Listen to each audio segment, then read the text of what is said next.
saying yes to. I found myself struggling with this very issue. I knew God had set aside a purpose for my life, but I also know the stage of life I'm in. A full-time student with a job, just starting college. I know my ministry starts now, but what does that look like? How is it that I daily live out his purpose-driven life for me? Micah 6:8 says, he has shown you, O mortal, what is good, and what does the Lord require of you? To act justly, to love mercy, and to walk humbly with your God. God requires and delights in a faith that produces justice, loves mercy, and walks humbly with him. And when we do it, and love it, and walk it, we are bringing a glimpse of the kingdom here to earth. My first point to you today is to act justly. Now, God isn't wanting us to think about justice, wish for justice, or even want justice. You see, that is clearly not enough. We are told to do justly in action, not something we do on occasion, but something that we live out, part of our inner being. In Isaiah 30:18-19, it says, yet the Lord longs to be gracious to you. Therefore, he will rise up and show you compassion. For the Lord is a God of justice, and blessed are those who wait for him.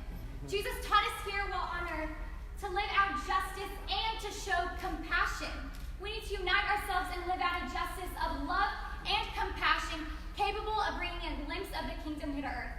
When God is telling us to act justly, he's telling us to reach out to all people, letting his light shine through us. So now I've covered act justly. Our second point from Micah 6:8 is to love mercy. Loving mercy reflects God's commitment to love. That love and his mercy sticks with us through thick and thin, doesn't abandon, but rather embraces. When I was researching different verses about loving mercy, Lamentations 3:22 really stuck out to me. It says, the love of the Lord never ceases, and God's mercy never comes to an end. I personally have struggled with loving mercy, as I find myself, perhaps like many of you here today, wanting to bring judgment, not love mercy. Showing mercy is a lot easier said than done.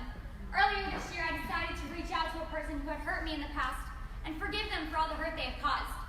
Now, this was super tough, but I cannot tell you how relieving it was to let go of the hurt and be led by God through Micah 6:8 to better myself and showing more mercy.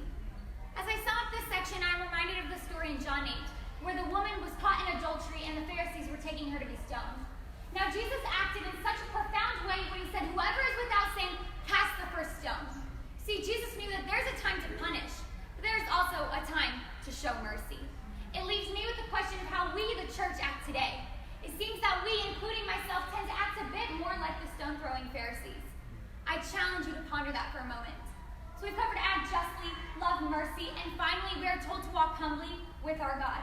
Now the question is, how do we do that when we live in a culture that puts such a high value on having it all, being it all, climbing the ladder of success and knowing all the right people? We live in a culture that screams it's all about me.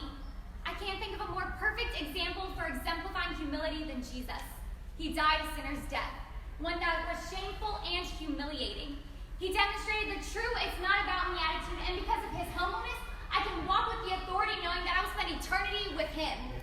Humility doesn't come overnight, but it does come when we thankfully receive God's forgiveness and rejoice in the fact that God did not turn his back on us.